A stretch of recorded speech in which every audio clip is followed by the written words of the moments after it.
As I speak tonight, it won't come to you as a big surprise that as we've been working on our blessing of the animal service yesterday on the green, that I've spent a great deal of time this week thinking about animals and our relationship with animals.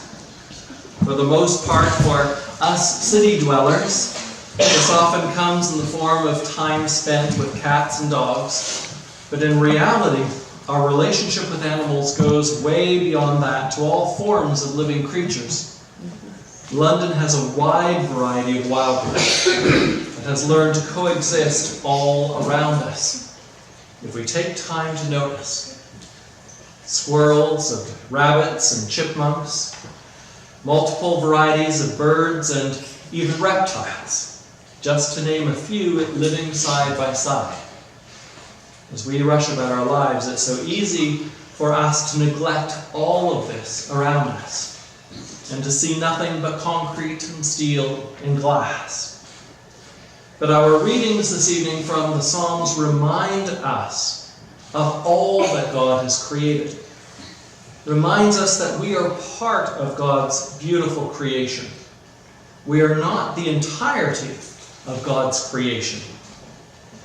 It reminds us that this creation is living and breathing, creatures with minds of their own, not just mechanical robots, but filled with personalities and behaviors all their own. In fact, the Bible's filled with many references to different types of animals and birds and living creatures. And often they're used as illustrations to teach us.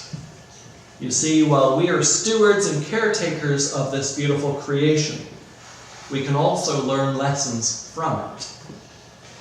So I thought tonight I would share with you 4 of the lessons that I have learned from the animals that I live with. The first lesson: always greet your loved ones with genuine excitement and enthusiasm.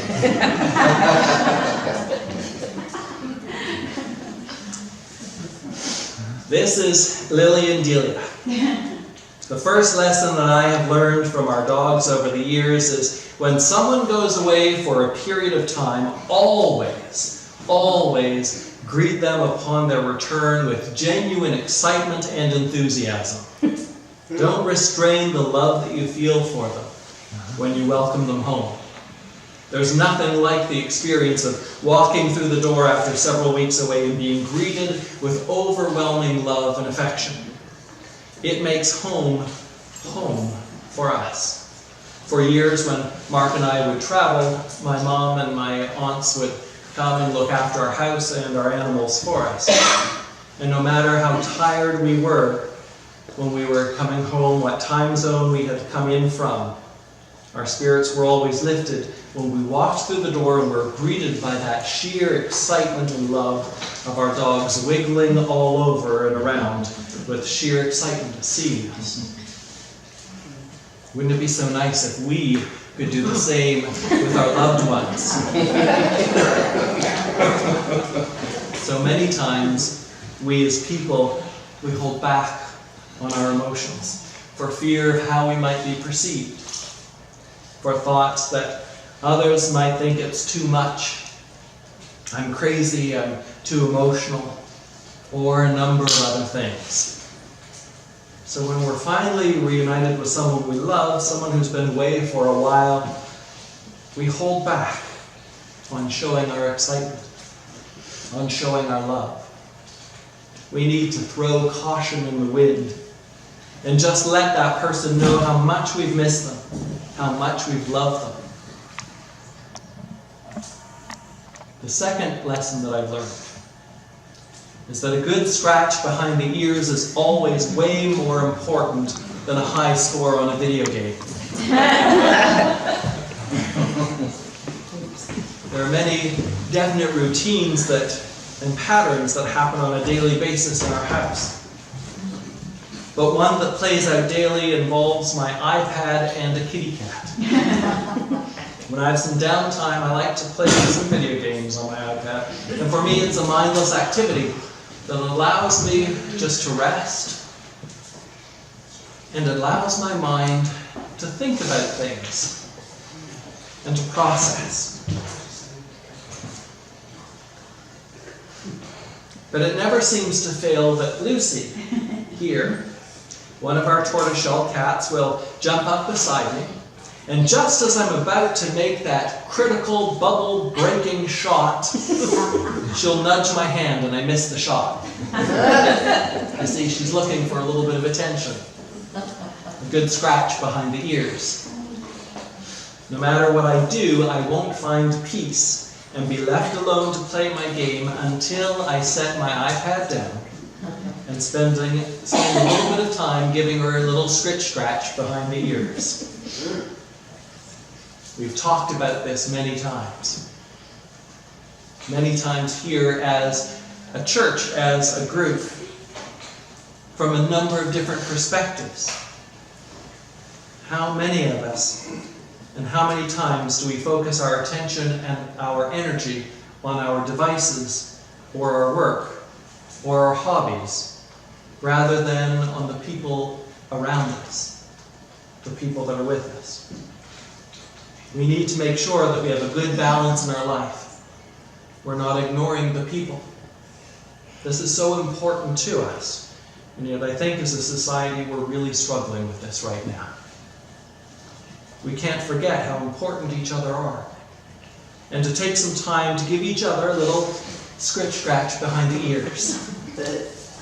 Some time when we focus entirely on the person that we're with. When they know that we're really tuned in, we're listening. We're hearing what they have to say. Some time spent connecting with one another. The third lesson that I've learned, if somebody wants you to do something that you would prefer not to have to do, even if you know it's good for you in the end, then make them rub your belly first. It will make them, and it will make doing what you have to do feel a whole lot better. So this one may need a little bit of explanation, this life lesson. I want to be clear that I'm not talking about somebody wanting us to do something that's not healthy for us or good for us. No, I don't mean that. As with all the dog people I know, our dogs have always slept in the bed with us. When we get up in the morning, our first routine, of course, is to take them out. Time and time again, Lily, who's tucked in over here, likes to stay snuggled in the warmth and comfort of the bed. So as we get up and we call to her, she'll get up and then she immediately rolls over onto her back. And it's clear that there's a price to pay if we want her to leave the bed. You have to give her belly a little rub first. Once we do that, then she's good to go. Life for each one of us often involves negotiations. Sometimes it's those little things, deciding what we'd like to have for dinner with our partner, or what movie we want to go to with our friends. And we're in a process of negotiating back and forth, whether we realize it or not. And the truth is, in life, we negotiate all the time. You come to a four-way stop, and you both arrive at the same time. There is a road rule that applies, but many people don't remember that the person to your right is the one who gets to go first. And in this city, you'll often see people flagging each other on, because we negotiate in those few seconds.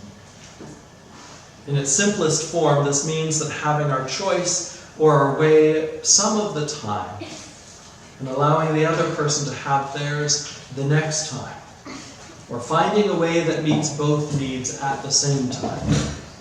This sounds like such a simple thing, but we humans make it tricky, especially if we've been raised to deny what we want or what we need for ourselves. If we're not good at putting boundaries around those things in our lives. And once again, I've talked about this before as well. The mindset that, as many of us have been taught, that true joy comes from denying ourselves by placing Jesus first, others second, and ourselves last. But that's not what God and Jesus had called for. Jesus actually taught that each one of us needs to hold ourselves with a healthy self-regard, which means we understand ourselves and our boundaries. And what Lily reminds me is that if we maintain good boundaries for ourselves, and we understand that we have worth, then we can always negotiate a belly rub, or whatever our particular form of it might be. When we're deciding what we want with others, what we need with others, what we need to hold on to, what's important to us. By doing this, by looking after ourselves, and ensuring that we don't fall into the trap of denying what's important to us, life's actually much richer, much more enjoyable for everyone. And the fourth lesson that I learned, remember that the squirrels will show your true self. This is Bebop as a kitten. This is her sister, Doodle. And this picture was taken on the night that they came into our house back in 2006. From the day that Bebop came into our house as a very small kitten, she has always wanted to be the alpha animal. Whether it's the other cats, the other dogs, or our nieces and nephews, it doesn't matter. She wants to be the boss.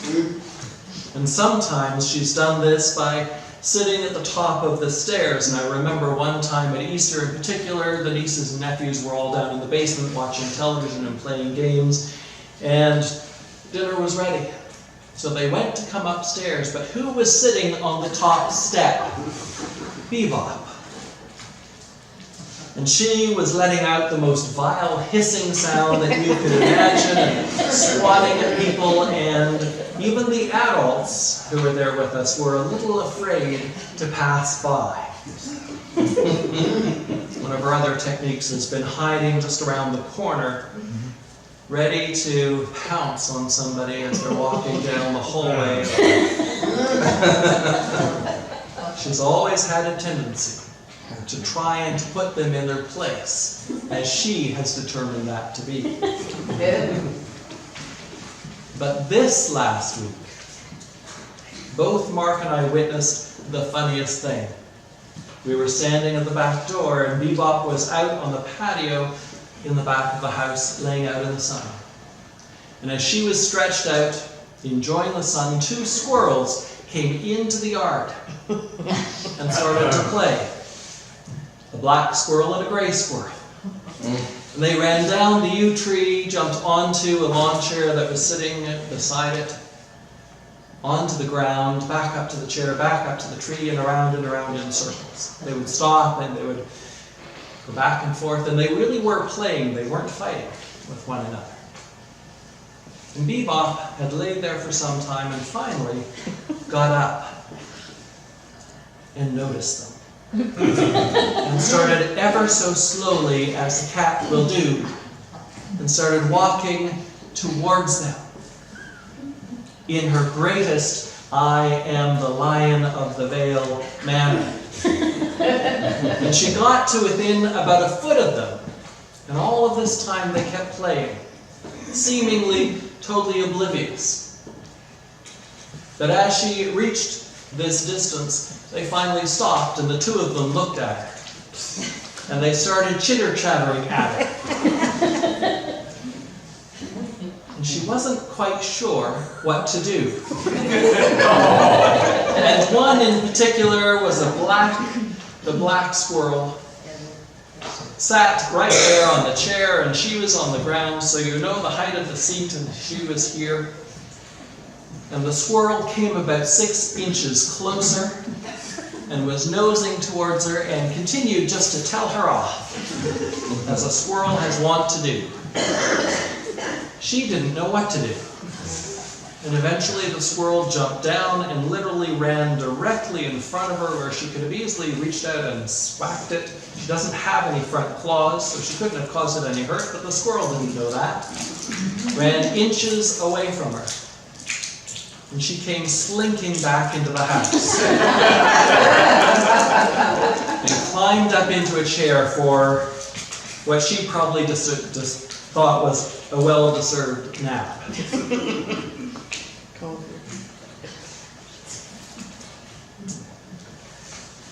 After all these years, her truth was out.